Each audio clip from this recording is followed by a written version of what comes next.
You can see that in the recipe they've substituted some things. I chose to use the, you know how I feel about butter, as opposed to margarine. But I did choose the Smart butter. I'm going to put the box out. Oh, I guess I threw the box away. This is the butter blend. It's 50% butter, 50% something else. Let's see what it says. Smart Balanced Spread, whatever that is. But you can use this for baking a lot of the other margarines, or a lot of the spreads you cannot. All right, so instead of using the real butter, we're using the 50-50. We're going to put a 1/4 cup, which is not a whole lot for a 9x13 pan. We're going to put a cup of brown sugar in there. Let's beat that up.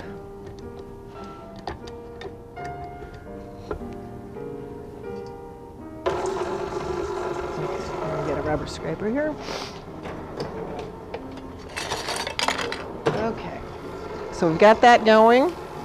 We're going to, when we get this creamy, we're going to add an egg.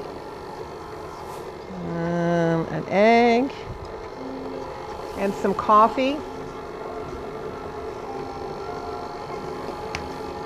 Wednesday I thought I had put my cup of coffee down, and I almost dumped it out.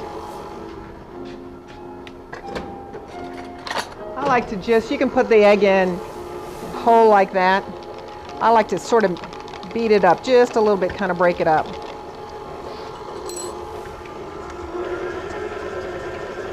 And then we also want to mix up our dry ingredients.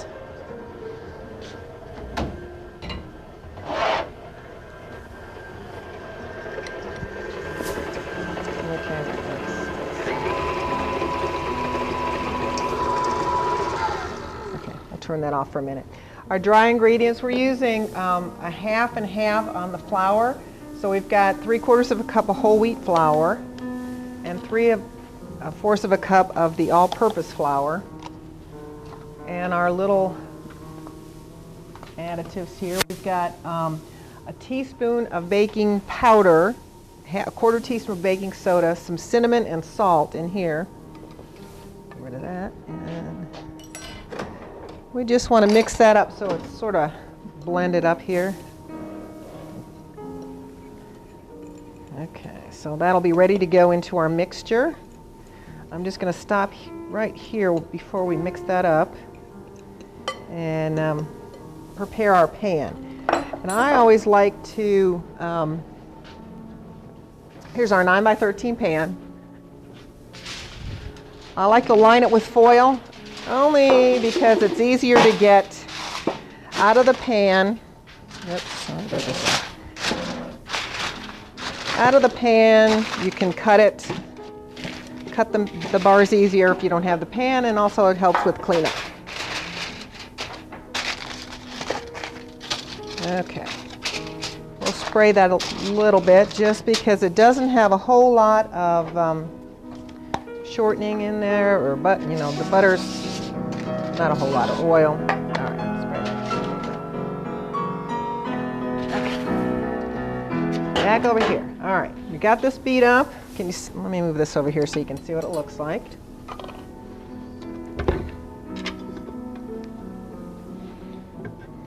Okay, can you see it now? Yes? No? Nope. It's just looks like. What? I'm getting dizzy here. It's just mixed up butter and brown sugar. Okay, to which we are going to add our egg. Keep that going.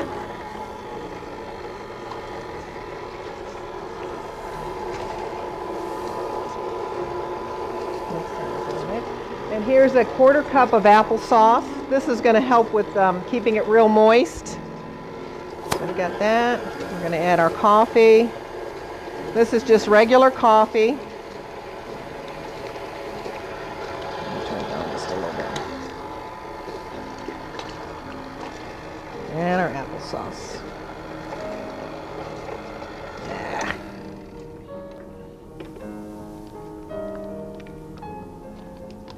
So I don't have the cup mixed up in there. I'll stop it for a minute.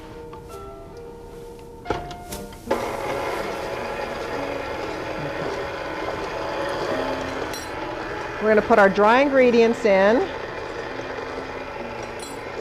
I like to scrape the side, make sure that we've got everything mixed in here. This looks pretty good. Okay.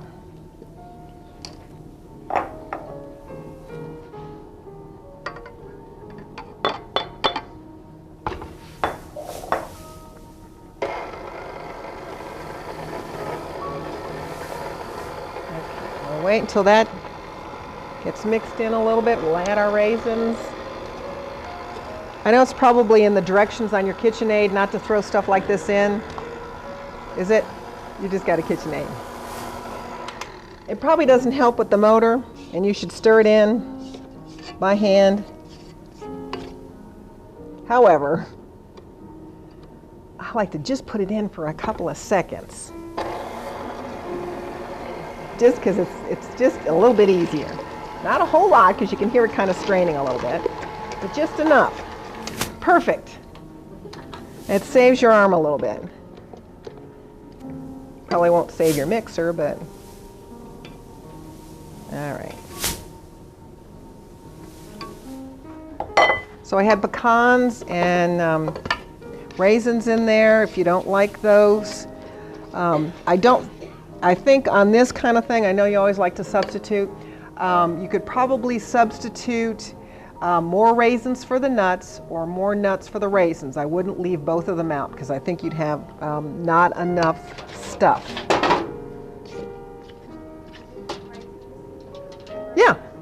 Yeah. But I don't, we always talk about when we substitute or we leave things out, you have to do it thinking, okay, what's going to happen if I leave it out? And a lot of times when we have to worry about volume or you have to worry about a chemical reaction, and I think with the volume of this, you're going to need the nuts. Our raisins probably help to keep it moist along with the applesauce. So you don't want to leave both out. So you've got a half a cup and a half a cup. So put the raisins in with the raisins or with the nuts or whatever. Just make sure that you have that cup of whatever. Chocolate chips. I'm sorry.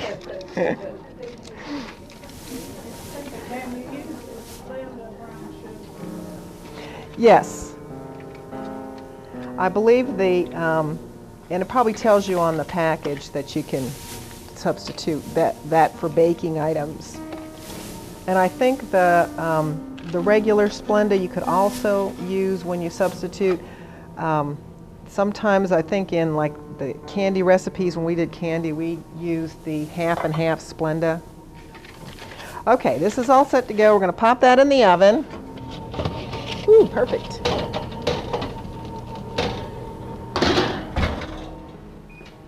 Okay, that's hot. Perfect. On the bottom of that list of ingredients in that recipe, I don't think I explained about the powdered sugar in the milk. That's just to make a glaze. So just mix, I think it's a half a cup of powdered sugar, 2 tablespoons of milk. Mix that up, and you can either, on the one that I did, I drizzled it over rather than to spread it on, because sometimes you start spreading that stuff and it doesn't go all the way to the end. So then if you drizzle it, it looks like you have more. So those are all done, very moist.